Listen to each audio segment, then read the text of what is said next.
السلام علیکم معلومات ٹی وی میں خوش آمدید ناظرین، آج کا پہلا نیوز اپڈیٹ نکل کے آتا ہے امریکہ سے، جہاں پر امریکی صدر نے مصر کے صدر السیسی کا فون پر شکریہ ادا کیا ہے اور ان کی کوششوں کی تعریف کی ہے، جس نے اسرائیل اور غزہ میں جاری 11 دنوں کی جنگ کو جنگ بندی تک پہنچایا اور دونوں سائڈز کو سیز فائر کے لیے راضی کیا۔ ناظرین، اسرائیل اور غزہ کی سیز فائر میں مصر نے خصوصی طور پر بہت اہم کردار ادا کیا، کیونکہ جب پاکستان اور ترکی سے بہت زیادہ ڈپلومیسی ہوئی اور ہر فارم پر دونوں ممالک نے آواز اٹھائی تو دنیا میں اس حوالے سے رائے عامہ بنائی گئی اور پھر پوری دنیا سے جو بائیڈن پر بہت تنقید ہوا اور خود جو بائیڈن کی پارٹی ڈیموکریٹک سے بھی ان پر بہت تنقید دیکھنے کو ملا کہ اسرائیل کے تشدد کو روکا جائے، اور رپورٹس کے مطابق 70% تک جو بائیڈن کی مقبولیت میں اس کو لے کے کمی دیکھی گئی، کیونکہ یہ ساری انسانی حقوق اور آزادی اظہار رائے کی تباہی تھی، اور جو اسرائیل نے وہاں پر کیا وہ کسی اور نے نہیں کیا ہوگا، کیونکہ انہوں نے الجزیرہ کی پوری بلڈنگ وہاں پر زمین بوس کر دیا تھا، اور اگر یہ کوئی اور ملک کرتا تو آپ دیکھتے کہ پوری دنیا سے ان پر کتنا تنقید ہوتا اور انسانی حقوق اور اظہاری آزادی رائے والے ان پر ٹوٹ پڑتے۔ لیکن اسرائیل امریکہ کا وہ لاڈلا ہے جس کے خلاف وہ کچھ بھی برداشت نہیں کر سکتی، تو اس سارے سینیریو میں مصر کا بہت بڑا ہاتھ تھا اور مصر نے ہی دونوں کو راضی کیا۔ وائٹ ہاؤس کے سٹیٹمنٹ کے مطابق جو بائیڈن نے مصر کے صدر السیسی کے ساتھ مختلف چیزیں ڈسکس کی اور خصوصی طور پر غزہ میں دوبارہ تعمیر کے حوالے سے بھی بات کی، اور مصر نے تو $500 ملین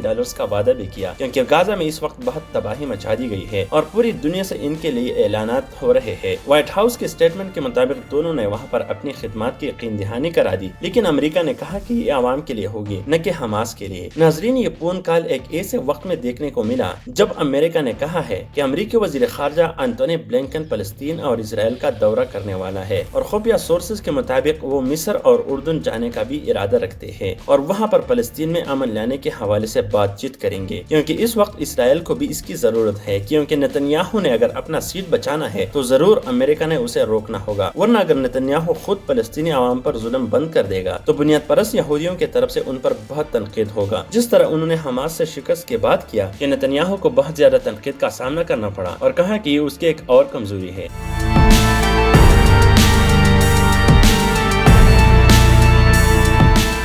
ناظرین، آج کا دوسرا نیوز اپڈیٹ نکل کے آتا ہے پاکستان سے، جہاں پر پینٹاگان نے کہا ہے کہ پاکستان اپنا سپورٹ دے گا اور ہم اس ریجن میں دہشت گردی کو کاؤنٹر کرنے کے لیے وہاں سے جائیں گے، یعنی وہ افغانستان میں پاکستان کی فضائی حدود استعمال کر کے جائیں گے، اور اس نیوز نے بہت ساری مبالغہ آرائی لوگوں کے درمیان بنائی ہے، اور خصوصاً انڈیا میڈیا اس کو بہت مس یوز کرتے ہوئے بہت کچھ بولتے ہیں جو کہ بیس لیس ہوتی ہے۔ پینٹاگان کا سٹیٹمنٹ اگر آپ خود پڑھیں گے تو اس میں کہا ہے کہ جاری رکھیں گے، انہوں نے یہ نہیں کہا، جس کا مطلب ہے کہ وہ پہلے سے پاکستان کی فضائی حدود اور گراؤنڈ یوز کرتے آ رہے ہیں۔ لیکن یہاں پر میں آپ کو بتا دوں کہ 2001 میں پاکستان اور امریکہ کے درمیان یہ معاہدہ ہوا تھا کہ امریکہ پاکستان کا سرزمین استعمال کرے گا اور پاکستان کے ہوائی راستے سے بھی افغانستان میں داخل ہوگا۔ یہ ایگریمنٹ مشرف دور میں ہوا تھا، اور جب ان کو بہت تنقید کا نشانہ بنایا گیا تو انہوں نے کہا کہ پاکستان پر اس وقت بہت زیادہ بیرونی دباؤ تھا۔ اب یہ دباؤ مشرف کی کرسی کے لیے تھا یا پاکستان کے لیے، اس پر ہم پھر کبھی بات کریں گے، لیکن ابھی کے لیے میں نے کلیئر کر دیا کہ یہ معاہدہ پہلے سے موجود ہے۔ اور پچھلے دنوں آپ نے یہ خبر بھی دی کہ ہوگی، جب طالبان نے اپنے حملے بہت تیز کر دیے تو امریکہ نے اپنے فائٹر جیٹس پاکستان کی فضائی حدود استعمال کرتے ہوئے افغانستان میں داخل کرا دیے اور معاہدے کی خلاف ورزی کرتے ہوئے طالبان پر حملے کیے۔ تو یہ آپ کو کلیئر ہونا چاہیے کہ وہ پہلے سے پاکستان کے حدود استعمال کرتے آ رہے ہیں، لیکن یہ نیوز جب دیکھنے کو ملا تو اس نے بہت جلد لوگوں کے درمیان غلط فہمیاں پیدا کر دی، اور اس وقت افغانستان کی میڈیا نے بھی خبر دیا کہ امریکہ پاکستان اور افغانستان کے بارڈر کے قریب اپنے بیس بنا رہا ہے، جن کی تردید فارن افیئرز نے کر دی ہے اور کہا ہے کہ ایسا کچھ نہیں ہو رہا ہے۔ یہ سٹیٹمنٹ آپ دیکھ لیں، اس میں پاکستان کے فارن افیئرز کے ترجمان نے کہا ہے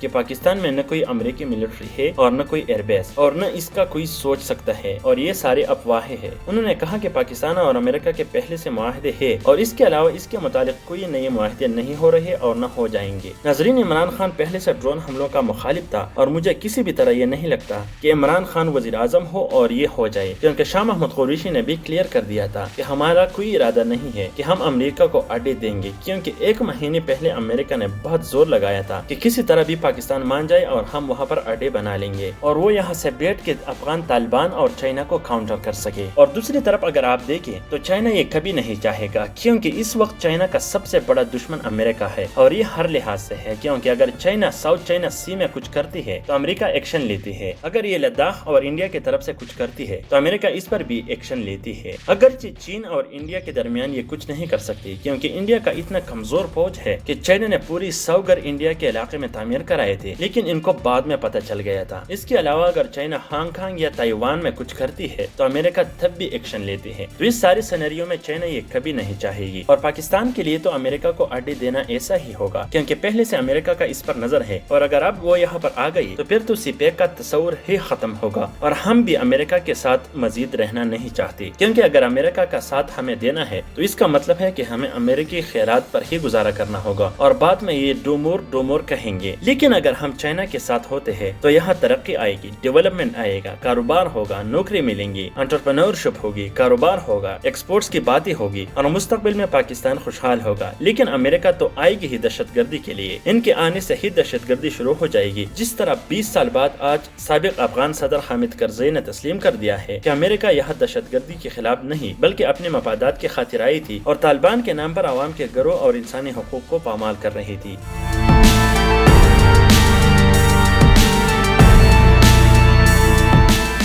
ناظرین، آج کا تیسرا نیوز اپڈیٹ نکل کے آتا ہے افغانستان سے، جہاں پر افغانستان میں طالبان نے پچھلے 1 مہینے کے اندر کابل حکومت کے 3 اضلاع پل اپنے کنٹرول میں لے لیے ہیں، اور مزید بھی پیش قدمی جاری ہے، اور رپورٹس کے مطابق وہ جلد ہی ان پر مزید بھی حملے کریں گے اور بڑے بڑے علاقے افغان حکومت سے قبضہ کریں گے۔ جو تازہ اطلاعات ملے ہیں، کابل حکومت نے کہا ہے کہ ہم نے 50 طالبان جنگجو مار دیے ہیں اور 60 سے زائد زخمی کر دیے ہیں۔ دوسری طرف طالبان نے کہا ہے کہ ہم نے افغان حکومت کے 100 سے زائد فورسز مار دیے ہیں اور سینکڑوں زخمی کر دیے ہیں، اور اگر انہوں نے اتنی بڑی پیش قدمی کر دی ہے تو انہوں نے یقیناً افغان حکومت کا بہت بڑا نقصان کیا ہوگا، لیکن کابل حکومت یہ کبھی نہیں مانے گا کہ ان کا نقصان ہوا ہے۔ ناظرین، افغان سیکورٹی فورسز نے کہا ہے کہ ہم جنگ حکمت عملی کی وجہ سے پیچھے ہٹ گئے ہیں، لیکن یہ مجھے سمجھ نہیں آ رہا کہ جنگ حکمت عملی یہ کیسے ہو گئی کہ آپ سے روزانہ چیک پوائنٹس طالبان اپنے کنٹرول میں لے لے اور آپ جنگ حکمت عملی کے تحت پیچھے ہٹ رہے ہیں۔ ناظرین، افغانستان کے وزارت دفاع کے ترجمان نے کہا ہے کہ طالبان جان بوجھ کے عوام کے اندر گھستے ہیں اور ان کو ڈیفنس شیلڈز کی طرح استعمال کرتے ہیں، لیکن طالبان نے یہاں پر کہا ہے کہ ہم اسلامی قوانین کے خلاف کچھ نہیں کریں گے اور ہمیں انسانی جانوں کی قیمت کا پتہ ہے۔ انہوں نے کہا ہے کہ جب داعش عوام کے اسکولوں میں دھماکے کراتے تھے تو یہ ان کے اوپر بات نہیں کرتے، لیکن جب ہم ان پر زمین تنگ کر دیتے ہیں تو یہ ان کو برا لگتا ہے۔ ناظرین، امریکہ کے انخلا کے شروع کے بعد طالبان نے حملوں میں بے انتہا اضافہ کیا اور بہت سارے چیک پوائنٹس پر اپنا کنٹرول حاصل کر چکے، اور کابل حکومت اب ایک کمزور حکومت بن چکا ہے۔ اور افغانستان کے سابقہ سپاہی چیف رحمت اللہ نبیل کے مطابق طالبان بڑے ہائی ویز پر اپنا کنٹرول کرنا چاہتے ہیں، اور جو ہائی ویز اسپیشلی کابل کی طرف جاتے ہیں ان پر یہ اپنا کنٹرول چاہتے ہیں۔ ناظرین، یہ جنگی اسٹریٹجی ہے، اور اس کا مطلب ہے کہ جب طالبان کابل پر حملہ کر دے تو یہ کابل آسانی کے ساتھ قبضہ کر دے اور ان کو کوئی زمینی مدد جلدی نہ ملے۔ ناظرین، انہوں نے مزید کہا کہ طالبان امریکی انخلا مکمل ہونے تک بڑے شاہراہیں اپنے کنٹرول میں لینا چاہتے ہیں۔ اب ہمیں یہاں پر دیکھنا یہ ہوگا کہ کیا امریکہ طالبان کو کابل پر قبضے کے لیے چھوڑتے ہیں یا نہیں، کیونکہ امریکہ کے سائڈ کا ابھی تک کلیئر نہیں ہوا کہ وہ اصل میں کس کو سپورٹ کر رہے ہیں، کیونکہ ان کے اقدامات سے تو پتہ لگتا ہے کہ کابل حکومت کے ساتھ ان کے کوئی دشمنی ہو اور وہاں پر وہ حملے بھی کرتے ہیں۔ تو یا تو امریکہ اس خطے میں امن چاہتے ہی نہیں، اور یا یہاں خانہ جنگی شروع کرنا چاہتی ہے، کیونکہ اس کے اقدامات کچھ اچھے دکھائی نہیں دے رہے۔ ناظرین، اگر آپ پوری دنیا سے روزانہ کی بنیاد پر 3 بڑے خبریں دیکھنا چاہتے ہیں تو ہمارے اس چینل کو ضرور سبسکرائب کیجیے۔